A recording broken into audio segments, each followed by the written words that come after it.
Ati abarsaa dhabe. Muniirayyee. Abarsaa muutii qabadhu akkasitti wanta jee. Namni zannii kana itti gaafatamu. Mucaa akaakoo ta'u jaarsa guddaa intala bar jaartii ministeeraa sobamtee bar shabara tariikaa qabdu wanta godhuun dandeessaa bar. Garuu nama laal dogongorrii badiin ni jira. Ni beektaatillee. Garuu nama tokko yeroo tokko fadhaaf nama gadi bahee nama islaamaa isinuu isa ude garan jirtanii. Nama zannii ummata dila kana zannii naqee. Nama guddaa biyya guddatte keessa taa'ee intala keessa islaamummaa irraa dhufte isii waan feete yoo ta'e normaali miti waan feetaa jettu sanii miti isa irratti maan duulleessi. Isa maal jennaan? Intala xiqqoo tana. Maal haalte jennaan? Noobsi. Gaafis gaafadha maal haalte jennaani? Maal haalte jennee gaafadha? Laaluu miti. Haalaalu. Okey rakkoon qabu amma kun bar. Dhaggeeffadhu bar namni. No. Obsigaa. Isin bucaati maalatti cabsaa jirtan? Balaa guddaa kanaaf itti gaafatamu isa. Rabbi birattis. Isarra duuluuf karaa argatuu qabda. Isiin na agarsiisee Ustaaz Maamma Bayaantu wal nu barsiisee garee takkitti keessa waliin qaraasisaa turre eega jedhe. Maal jennee gaafannaa siin jenne maal jennee irra duulle. No, dhaggeeffadhu. Wal barsiisu. Anama ati riyaa yoo ta'e jaartitii wal isin barsiisu. Jaartitii riyaa ta'e ijoollee barsiistu.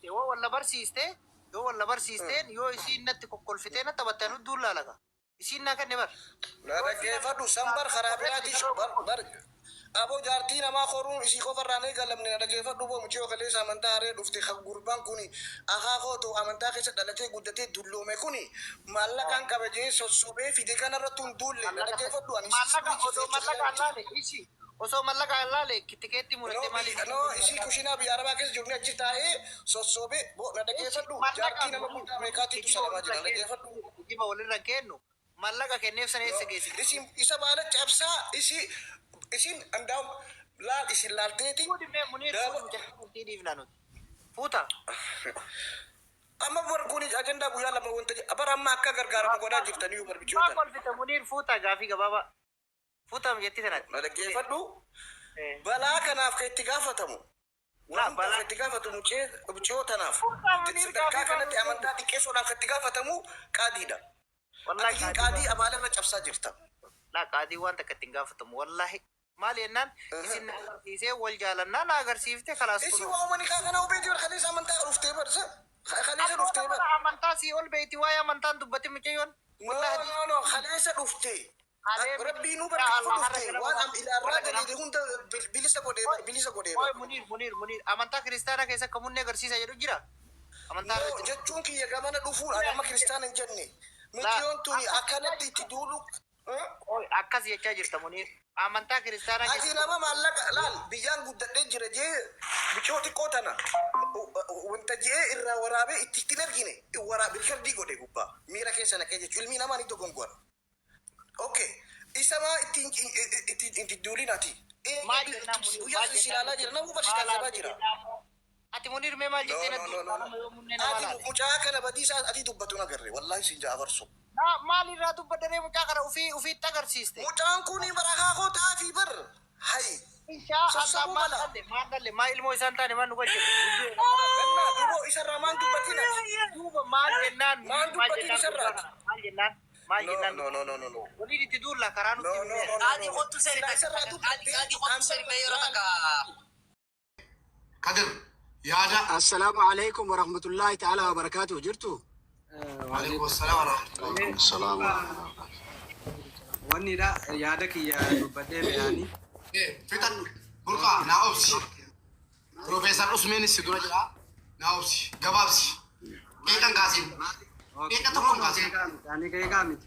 Ani nama ustaaz inni isni beeka nama ustaaz keessaanis itti dhalaa'ee deeggaree wanni jechuun ture. Ani yaada tokko lama sadi jee yaada lama gabaabsee isni kaasa. Tokkoffaa irratti ustaazni keenya kun mucayyoon tun ammaan dura mubaarakilleen akka obboleessa isatti niin gargaaru Oromoo nam mucaa kanaa gargaaru jara adda fagaate kana walitti haa deebisnu jara yeroo hunda gartee ijoolleen tun lakkuma ajandaa ta'anii ijoolleen tun garaa dugda ta'aa deemti walitti finnee ajirii haa dalagannu duris biyya keenyatti akka hawaasa Oromoo keessatti gaafa namni tokko darasaa yookaan nama diinii baratu tokko kabajaa qaba hawaasa keessatti ammoo namni tokko gaafa ka'ee na gargaaraa jee fuula keessan dhufe gargaaramuu qaba. Mubaarakilleen kanumarra dhaabbatee mucaa kanaa gargaaruu jedhee dhufe. Obboleettiin teenya jaartiin isaa booniyyeen lakkii naaf hin ta'u jettee maaliif sababa qabdi? Keessaan dhaqee gaafadhee jira. Maaliif hin barbaanne jedhanii. Obboleessa kiyya Kadiir haadha osoo ijoolleen tun na gargaarti. Boruu gadi ba'anii ittiin akkana naan jaani. Hamilee ittiin na cabsanii. Gargaaramuun hin fadha. Ira dhaggeeffadhaa jira keenya. Gargaaramuun hin fadha. Silaawaa gargaaramuun waan nama gartee wanni godhuu miti. Rakkoon maatu harka gamaaf gamana nu teessise. Jaarsi kiyyalleen umrii isaa guutuu gargaarsa keessatti fixe diinii keessa fixe. Amma mootu deebi'ee ammallee darasaa jira.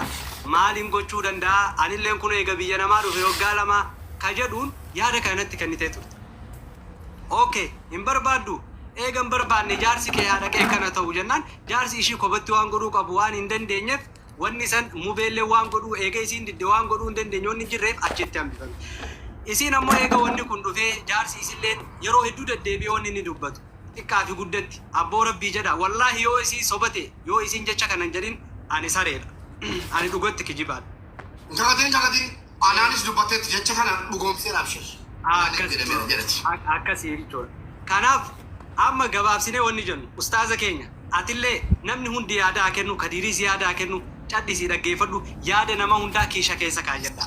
Badaallee kiisha keessa kaayadha. Gaariillee kiisha keessa kaayadha. Deebisu hin jarjarina. Adda yoo Hamzaan gaa yaada wanni kun akkas haa ta'u jedhees wanni ta'u hin jiru innis yaada kennatee isin gargaaruu danda'a.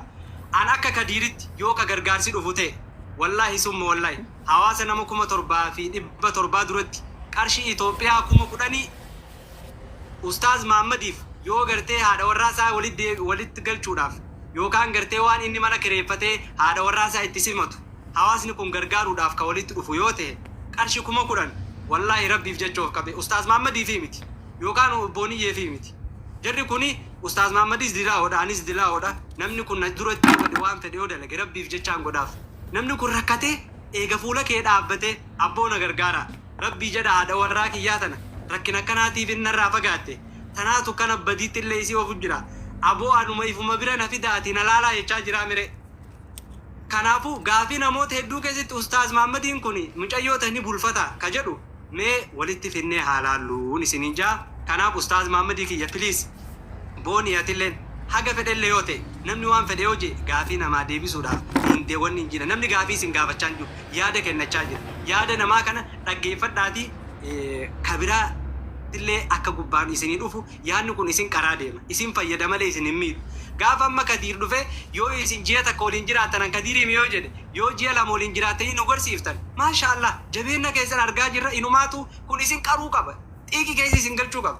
Anarraa barnoota fudhaa jiran.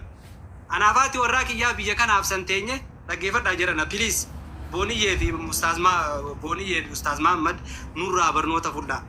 Narraa barnoota fudhaa. Qeeqni namaa isin jabeessuu qaba. Ani jabaadhee haadha warraa kiyya wanni waliin na fide xiiqiidha. Namni xiiqanyaa dhiirri dhaggeeffadhu unootti dawwalanii kute eessaa dhageera. Eenyu dubbanna namni dubbatu hin jiru.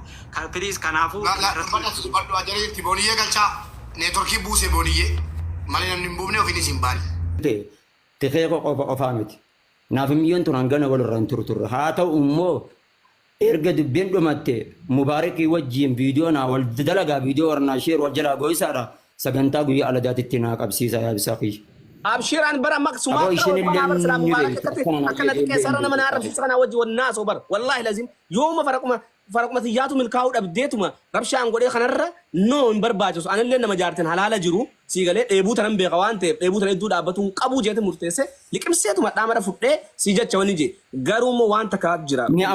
Ammallee waan hundallee naa liqimsi ibsaa rabbi si bara keessu yaa ibsa waliinaa gaggalaatitti yaa ibsa qayyamee dhiifama wajji ibsa akka obboleessa. Dhiifama jeeneer Mubaarak dhiifama alata sana viidiyoo dalagee anduuyitti nan godhaa akkasumatti mana keetillee si baggii dhufaa waliin gargaara garuummoo waan takka ta'ama maama baan kanaa fi isin idduu jirtu takkan argita ummataa ifan ta'in maama baayyoo maallee namaa kasirra badee jiraati dubbadhu rakkoo takkan qabu. ibsa rakkoon namaa rabbiidhaati itti beeka wanni namaatti takkallee tamarrallee badillee hin jirtu ibsa qiyya meeqisaa ibsa qiyya beektolee maarabbaa naajaati inni manni ijaaramuuf barbaada. Mee obsa Mana ijaarradheen warra